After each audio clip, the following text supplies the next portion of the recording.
Muito bem, estamos de volta com o nosso programa BH Todo Dia e eu achei interessante aqui no intervalo, né, a conversa com a Sabrina, né, porque a gente estava aqui na luta para escolher uma música e você assim, tem tanta música internacional, mineira e tal, é difícil. E aí você chegou num ponto que você falou assim, nossa, eu não sei para que lado eu vou, né? Fala um pouco disso pra gente. Eu acho assim, porque eu sempre, desde pequena, né, minha mãe e meu pai foram uma grande influência para mim na música. E seu pai, além de uma grande influência, é um grande nome da música, Exatamente. Então você pensa também, né, Sabrina? O Vando tem uma história, Exatamente. né? E assim, minha avó, a casa da minha avó também é a mesma coisa que você falou, né? Desde que minha mãe tem, acho que 6 anos, minha mãe mora lá, então assim, é uma casa que é muito antiga. E minha avó sempre fez botecos com, assim... Mas boteco não é só de bebedeira, essas coisas, não. É de encontro, de música. Meus tios sempre tocaram música diferente. Então, assim, eu sempre fui uma pessoa... musical. Exatamente. Eu sempre fui uma pessoa que assim, fiquei sabendo de muita coisa de música. E eu acho que, assim, outra coisa, Minas Gerais é um lugar que, né, música é muito importante. E eu acho que o Brasil, hoje em dia, está se destacando muito também na música. Então é difícil você pegar e falar assim, nossa, um aqui é melhor que o outro, porque tem tanta coisa pra você ver e falar e fazer, e você fica, tipo assim, sabe, confuso até. E é uma questão da sua idade também. Exatamente. Né? Fica calma. Vamos, maestro, vamos ajudar um pouco aqui. As escolhas, né, são complexas mesmo, né? Mas assim, a vida nossa na Orquestra do Preto também é muito... Eu acho que assim, ousar é sempre muito bom, né? A gente toma decisões e... Às vezes dá certo, às vezes não dá tão certo, né? Mas você leva alguma experiência. De vez em quando alguém da orquestra me manda uma mensagem, fala assim, Rodrigo, entra lá no vídeo tal da orquestra, vê o que escreveram. Aí eu vou lá, entro, esse caso é até interessante. Uma gravação de 2014, e um cara escreveu até em inglês assim, né? Nossa, péssimo maestro, tá muito rápido essa música. É mesmo? Aí o cara falou, não, tira. Eu falei, não tira não tem problema nenhum alguém achar que eu sou péssimo maestro. Aí eu vou lá, dou play na música, escuto, 2014, falei, esse cara tem razão, cara. Tá... Que danado. Esse cara tá muito rápido mesmo. Então isso, né, eu acho que a gente muda, né? A gente arrisca. A gente arrisca, as canções mudam. E a percepção nossa em relação à música vai mudando. Então muito legal. É por aí mesmo. Exatamente. Vamos para o teatro, Ana, porque eu te acompanho há um tempo, né? A Ana começa, por exemplo, meu primeiro contato com ela era num teatro, no grupo de teatro da Faculdade de Letras da UFMG, né? E depois você vai para o Galpão, fazer oficinão do Galpão. Vamos falar um pouco disso. É difícil mesmo, né, Ana, no começo, definir assim? Escolher, definir, e eu acho que o melhor de tudo é que a gente pode escolher um caminho, pode voltar e ir para outro, voltar e ir para outro, né? O melhor disso tudo é isso. Só que eu só fui entender isso depois que eu fiquei mais velha. Ninguém falou para mim. Não me diga! Agora, mas eu acho que na trajetória do teatro, eu comecei com teatro de rua, muito influenciado pelo Galpão. Quem me dirigia era o Júlio Maciel, na Companhia Cínica, que é ator do Grupo Galpão até hoje. Então, tem essa escola do teatro de rua que, né, eu acho assim, que o Galpão foi a referência para os anos 80, final dos anos 80 influenciada, e 90 ali, assim como o Espanca foi para o início dos anos 2000, e as coisas vão, a gente vai tendo essas referências. Mudando, isso. Mas o Galpão, ele é responsável por uma geração inteira de artistas e muito responsável por essa tradição de grupo, né? Que tem os contemporâneos deles também, né? O Sonho e Drama, né? Da Cida Falabella, enfim, a gente tinha muitos grupos aqui, o Carlão, na mesma época. E depois isso foi a gente tinha um movimento de teatro de grupo, né? O MTG, né? Ainda tem. Enfim, e aí eu acredito que o início, hoje eu não faço mais teatro de rua, mas foi uma escola tão importante, foi ali que eu perdi medo de público, porque você não tem proteção nenhuma, você não tem palco, você não tem cachorro entra, né? Cachorro, bêbado. O sino da igreja toca. Tudo, sirene passa e por aí vai. E você tem que... É como um circo, você chega, monta o aparato todo para você poder se apresentar. Então, som, luz, tudo, né? Você sabe como começa, mas como termina... Nunca sabemos, sempre é diferente. Né? Fora quando você apresenta de dia, que o diretor vira para você e fala, a plateia na sombra, a gente no sol. O maestro já passou por isso ali, ó, pelo jeito, né? Então, a gente tem que valorizar o momento que está vivendo, eu acho, sabe? Ótimo. Tá. E aproveitar, e degustar, e curtir Segurar um pouco mesmo. a ansiedade, né? E eu acho que tem essa coisa do tempo que você está com aquilo ali é precioso demais. Verdade. Né? Então vale a pena você trabalhar com calma, você curtir, você perceber melhor as coisas, ver o que vem junto, porque às vezes o que vem junto é o que você vai querer de verdade. Né? Então, acho que tem essas coisas. A gente está aqui meio dando conselhos. Não, mas na verdade, do conselho é contando um pouco da experiência de vocês, que interessa muito. Um pouco da história do Teatro de Belo Horizonte, um pouco da história, né, da orquestra. E, Kiko, você já chegou com nomes para ela, eu achei interessante. Assim, escuta tal pessoa, escuta. Vamos falar para o telespectador e telespectadora. Porque eu acho o seguinte, nós temos uma música muito plural. Então, quando eu falo, né, mal, entre aspas, do axé, desse funk novo, desse breganejo, é porque virou monocultura. A partir do momento em que o doutor Antônio Carlos Magalhães botou 10% do orçamento na Bahia, na cultura e na música, no axé, o axé virou hegemônico no Brasil. Não, então, eles rodavam o Brasil inteiro com aqueles carros. O Brasil inteiro. Né? Teve uma época que o nosso prefeito falou que Belo Horizonte era a capital nacional da micareta. Eu falei, opa! Mas ia Então, pra tudo quanto e é o Clube lugar. da Esquina, e o Sepultura, não sei. Então, assim, Verdade. eu acho que o meu problema é a monocultura.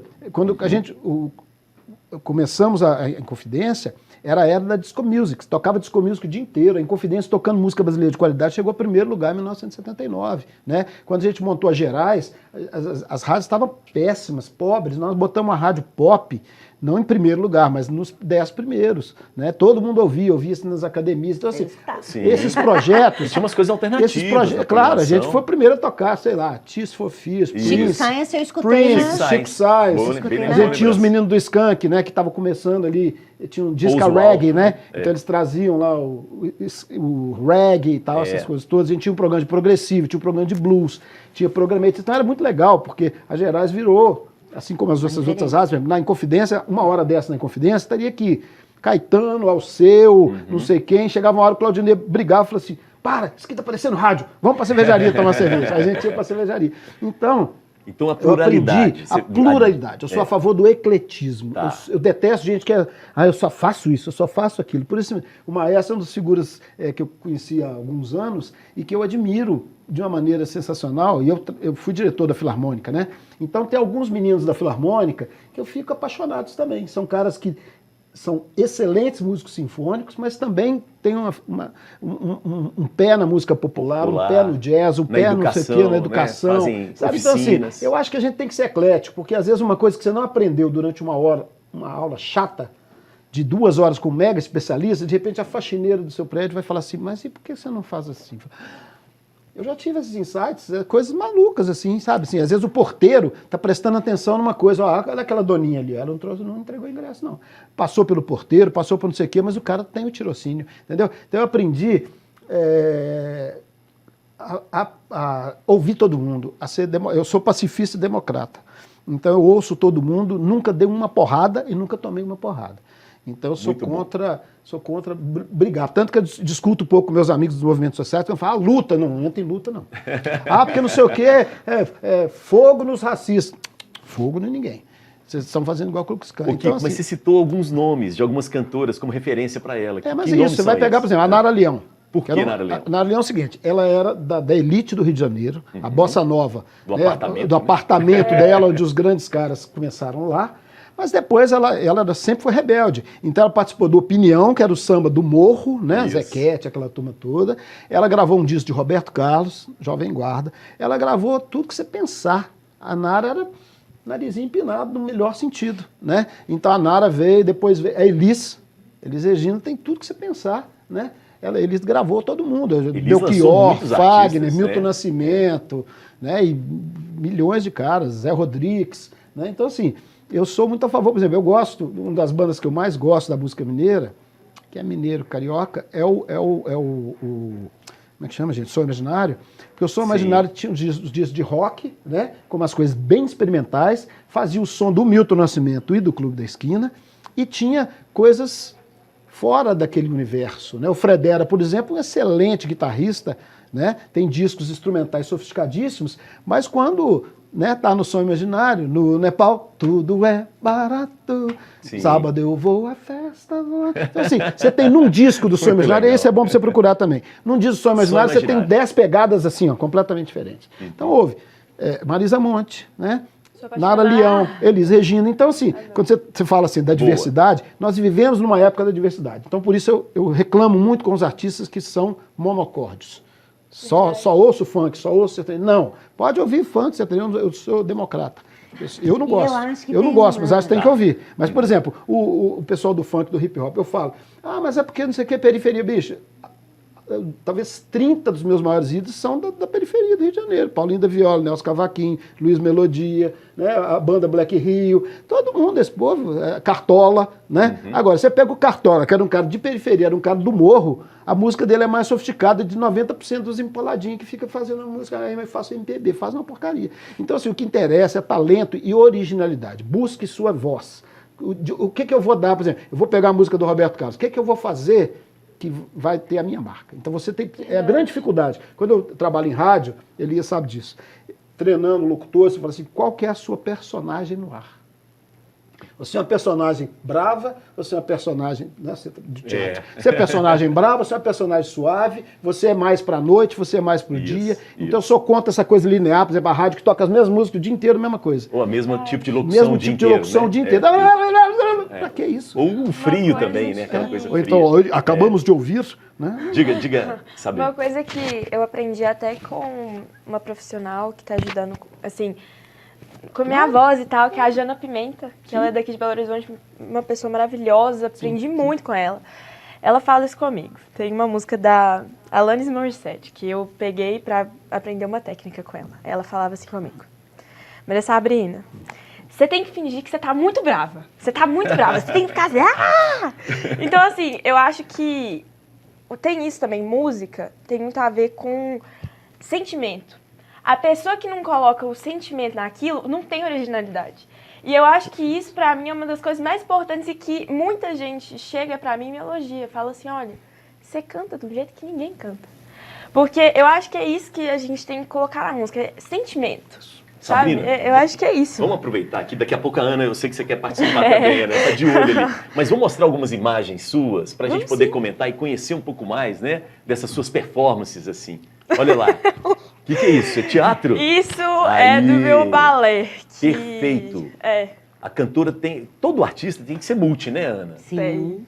Tem que cantar, dançar. O Hernani Maleta, professor da UFMG, briga com isso, assim, né? Sim, a voz passa pelo corpo todo. Verdade, o né? corpo fala. Nossa, esse solo meu é tão maravilhoso. Que legal. Você Adoro. gosta de balé, hein? Adoro. Você Tive continua? professores maravilhosos. Gente, olha o seu pai e sua mãe. Sou eu. E você ali, que barato. Nossa, olha, isso muitas mulheres invejam você nesse momento, e homens também. Diga-se de passagem. Gente, muito legal. Que legal. Olha que Adoro ótimo. essa isso. foto. Belas fotos. Linda mesmo. Parabéns. Ah, que lindo. Ah, gente, que fofura. E seu pai chegou a morar em Belo Horizonte? Chegou. Isso. Chegou a morar aqui. Com quanto tempo, assim? Como é que... Ah, assim. que lembrança desde você tem dele? Ai, tem muita lembrança. É. Eu falo que eu nunca vou esquecer, assim, a gente sentada lá em casa, né? Eu, minha mãe e meu pai, no sofá, e eu tava na época que eu amava assistir do Pica-Pau Amarelo. Que eu acho que toda criança teve essa fase. Sim. E aí Ótima eu peguei e referência. falei assim, papai, tira pra mim a música do Sítio Pica-Pau Amarelo. Nossa, que é só fera Aí, de MPB é. ali, Claro, né? claro. Aí eu Kiko? peguei, aí ele começou, eu falei, papai, tá tudo errado. Pode começar tudo de novo. Então, assim, meu pai, assim, desde que eu era pequenininha, né, sempre eu tive essa influência com ele. E tem até vídeo. Ele lá, naquela calma, né, escrevendo, e eu lá, com uma flauta. Tururururu. Ele falava, Maria, por favor, eu tô tentando fazer aqui a música, por favor. Naquela calma, né, que ele era muito calmo. Mas meu pai, assim, nossa, gente, ele era um anjo. Sim. Acho que é isso que tem pra falar. E meu pai, ele era uma pessoa que, assim, eu acho que não tem como eu chegar e falar assim, não é porque meu pai não, mas é porque não tem ninguém que eu consiga comparar com meu pai. Ninguém. Eu acho que meu pai foi uma pessoa que foi totalmente original, que também, igual eu disse, tinha essa coisa de sentimento, porque aquela coisa, né, sensual e Sim. tal, só que ele também tinha aquela coisa romântica. O início dele, da carreira dele, É no samba, Foi no inclusive, samba, né? exatamente, foi É uma no música samba. belíssima, samba. O importante Balu é aí, ser, né? exatamente. Maravilhosa, E assim. uma das músicas que até a gente canta no Berço do Vando, que você estava falando comigo, que é O Importante é Ser Fevereiro, que foi um sucesso dele com o Jair Rodrigues. Então, assim, meu pai, ele teve também, como vocês disseram antes, muitos caminhos, assim, até ele chegar na onde que ele queria. Isso aí. E eu acho que é exatamente isso, colocava sentimento e E depois aquele problema, né? As pessoas começam a rotulá-lo. Nossa, né? demais. Então, é o músico romântico, brega, né? Essa coisa das calcinhas. Mas né? sabe, eu falo com minha mãe, eu acho que essa coisa das pessoas falarem brega é muito errado. Porque pra mim não é brega. E não, é igual eu disse antes, não é porque é meu pai. Mas pra mim não é brega. Acho que ele falava de sentimento, ele falava de romance. Ele tinha o sentimento envolvido, igual eu disse antes. Então, eu não acho que tem nada brega. E também outra coisa que as pessoas, né... Acho que tem muita gente que devia achar que ele era muito, né, assim, sensual. Mas meu pai, ele era assim, gente, a pessoa mais educada do mundo. Calmo, assim, sabe? Então, assim, acho que também tem essa coisa de rotular. Mas a gente tem aqui eu, minha mãe, né, pra falar Sim. que não é assim, né? Claro. Isso. Né? Aninha, vamos entrar. Você queria até participar um pouco antes, né? Não, é que a gente estava falando antes de achar, né, esse caminho e tal. No teatro a gente tem uma coisa, acho que em toda a arte, né, a gente tem essa coisa de buscar a verdade quando o público está te assistindo, quando você está interpretando alguma coisa, seja uma música ou um papel, né? E essa verdade, assim, eu fiquei muitos anos, quando eu era jovenzinha lá, quando eu comecei a fazer teatro, né? Que o diretor falava, tá faltando verdade, tá faltando verdade. E eu tô assim, gente, mas eu estou falando de verdade, né? eu estou Essa frase é falando. terrível. Eu estou falando de verdade, né? E aos poucos eu fui entendendo, né? À medida que eu fui amadurecendo e fui entendendo a minha arte também.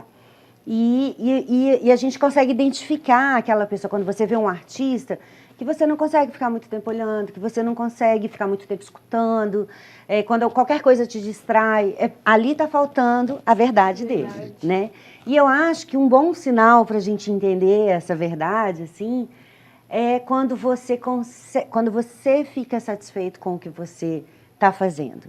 Então, o que te move? O que te faz cantar? Verdade. Né? Por que você canta? Né? E não esquecer isso nunca. Né? Por que eu vim parar aqui? Né? A música entrou na minha vida né? Pelas influências, pelo meu pai, pela minha mãe, a minha família, né? a festa na avó e tudo. Né? Isso são raízes, isso são coisas genuínas suas. Né?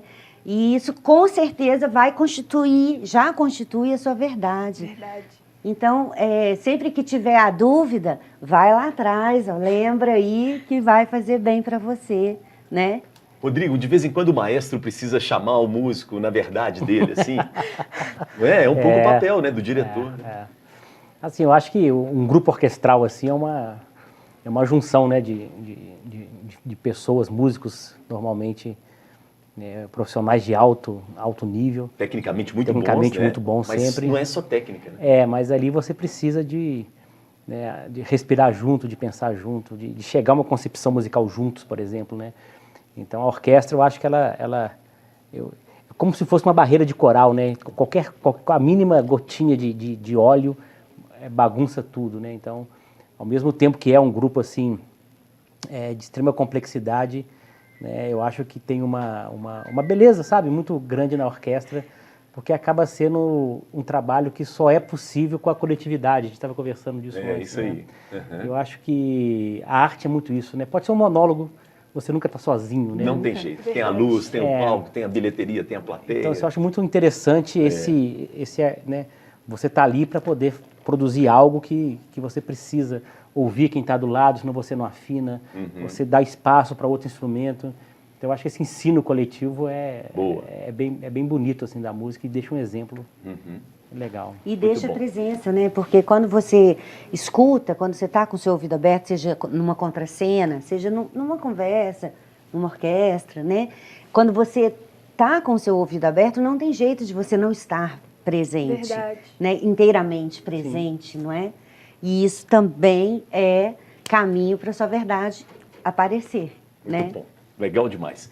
Você ficou falando de brega e tal. Você quer saber o que é brega mesmo? Olha aqui, nós vamos soltar agora aqui né, o fino do brega, para ela perder esse preconceito com o brega. Vamos conferir então um programa de auditório muito inusitado aqui agora para você, com exclusividade. Ou apenas um pequeno trecho que vai revelar vários talentos aqui que você nem imagina. Vamos lá, maestro, pode soltar.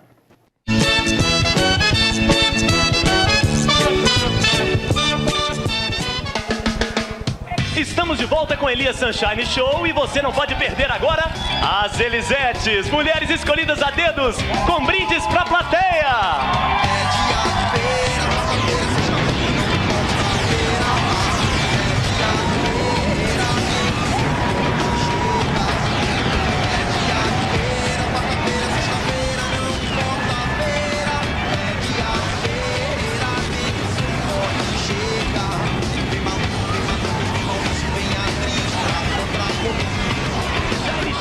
E hoje, todo mundo está no circo do Elias. Prepare-se, eu, Elias Sunshine e as Elisetes. Vamos ter várias atrações para você. Espaço Escola de Circo. Muito obrigado. Chegou o momento que vocês não podem perder. Elas são mulheres escolhidas a dedos. Mulheres que todos os homens gostariam de ter. E todas as mulheres gostariam de ser. É o momento da dança das Elisetes!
Obrigado, galera.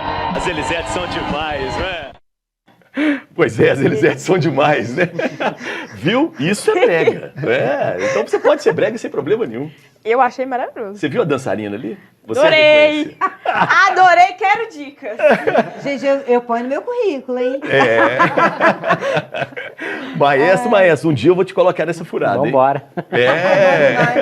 É muito divertido, gente. Era muito bom, né? Foi muito livre. Não tinha preocupação de nada, de o que vão achar, o que vão deixar de achar. A gente fazia, né, Elias? Exatamente, a gente fazia. E era realmente uma paródia, né, dos programas. Então não tinha esse compromisso de, né, tem que ser isso, tem que ser aquilo. Não, era a gente fazendo, se divertindo. Todo mundo se divertia. Muito bom, isso é muito legal. E o Kiko viu esse programa, tinha né? dois respiros muito bons, né, nessa época, um pouco antes, que era o Elias Sunshine e era o Viludo Cotelê. Né? Parara com os meninos, eu fiz uns textos para eles, né? Então, poxa, inspiração. E depois fizeram, e eles fizeram uma novela, radionovela no Tuti, As Aventuras do Detetive Danúbio, que era sensacional, entendeu? Então, assim, eram pessoas que saíam dessa coisa, né? Não sei o quê, nós temos que ter harmonia mineira. Não, podemos ser divertidos também, né? Então, e a gente era muito questionado. Eu me lembro até que falava, pô, mas você vai virar dançarina de programa de auditório? Lembra disso? Foi. Não, e eu comecei como jurada. Não, eu comecei como caloura. Depois eu fui alçada a jurada. Foi o ápice. Mas eu tinha o sonho de ser Elisete. Eu falei, Elias, quero ser Elisete. Como dizer não, maestro? Não tem jeito, né? É a verdade da pessoa. É a verdade da pessoa. Muito bom, muito legal. Mas você sabe que essa coisa do brega, assim, né? Eu não sei se eu estou enganada, você pode falar melhor, talvez. Eu não sei se chama brega, mas os ritmos do Pará, que tem o Tecnobrega. Tecnobrega, Isso. gente, é muito bom quando você tá ali Não é? Na festa? na festa, aquilo é muito bom e tem coisas que são pérolas mesmo, assim. E é um movimento muito forte cultural, né? É, isso mesmo. Muito tem forte. sonzeira, As guitarra. festas aparelhagem, né? Guitarrada. E eles têm uma coisa interessante lá, a Gabi Amarantos está começando a ser conhecido no Brasil. Primeiro, lá mais um governo que investiu, começou a levar os bambambãs da Folha de São Paulo, do JB, para ir lá conhecer. Isso. Mas o macete deles lá, popularização, é muito interessante. Eles tinham um show do Brega, tá? Gravavam o show. Aí no final, eles faziam um concurso de dança. Enquanto estavam fazendo concurso de dança, eles faziam as cópias do CD. E no final vendia R$5 cada um. Isso. Então todo mundo ia para casa com as músicas aprender, Já mostrava para a família, para os Perfeito. amigos e ia crescendo. Isso é Quer indústria cultural. tática de guerrilha. Né? Tática de guerrilha. Tática de guerrilha, isso aí. Muito bom. Ah, não toca no rádio? Não, tá bom, nós fazemos nosso CD. Gente, nós vamos pro intervalo e daqui a pouco a gente volta com o último bloco do nosso programa. E aí cada um dos presentes aqui, né, a gente vai ter música, mas tem também convite especial para você de apresentações bem legais, tanto no teatro quanto na música, já aqui no nosso programa, tá bom? Intervalo, a gente volta em instantes. Elias Sunshine Show!